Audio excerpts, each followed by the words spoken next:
Breaking news sa naging weigh-in ni na Jermall Charlo at Caleb Plant. So unahin muna natin ang naging weigh-in ni na Jermall Charlo at Tomas Lamana. Tumimbang si Jermall Charlo na 167.4 pounds samantalang si Tomas Lamana naman ay tumimbang na 166.6 pounds. Pares pasok sa 168 pounds limit sa super middleweight. Kaya abangan natin ang laban nila bukas. Sa face-off, medyo intense ang naging harapan nila. Hindi rin nagpatinag si Tomas Lamana. Ito ang unang pagbabalik ni Jermall Charlo matapos mabakante ng almost 2 years.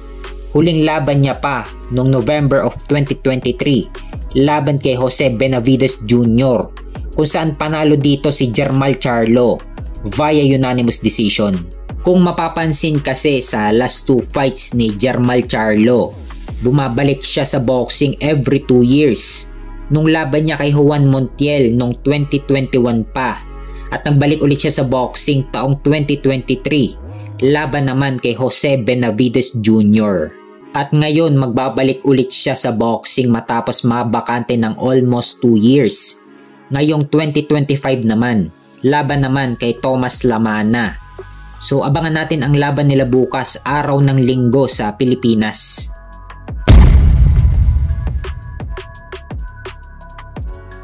Sa kabilang banda naman, ang weigh-in ni na interim WBA super middleweight champion Caleb Plant versus Jose Armando Resendiz. Tumimbang si Caleb Plant ng 167.2 pounds samantalang si Armando Resendiz naman ay tumimbang na 167 pounds.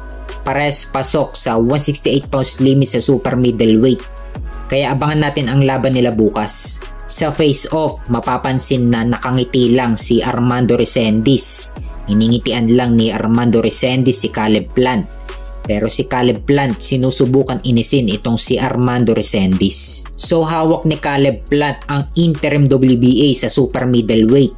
At hawak naman ni Canelo ang WBA World Super Middleweight title. Kung maipanalo ito ni Caleb Plant, baka pagbigyan ulit siya ng rematch ni Canelo.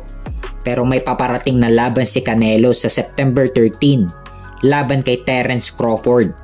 So bago yan, abangan muna natin ang laban ni na Caleb Plant versus Armando Resendiz bukas.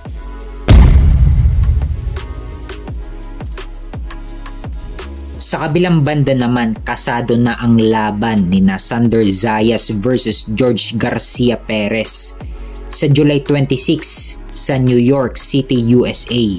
Nakataya dyan ang vacant WBO Super Welterweight title na ibinakante ni Sebastian Fundora. Dapat si Fundora ang kalaban ni Zayas pero mas pinili ng kampo ni Fundora na labanan na lang sa rematch si Tim Tszyu. Kaya nag-decide ang kampo ni Sebastian Fundora na ibakante na lang ang WBO Super Welterweight title. May kartada si Sander Zayas na 21 wins with 13 knockout at walang talo. Samantalang si George Garcia Perez naman ay may kartada na 33 wins with 26 knockout at may 4 na talo. Kaya abangan natin ang laban nila sa July 26.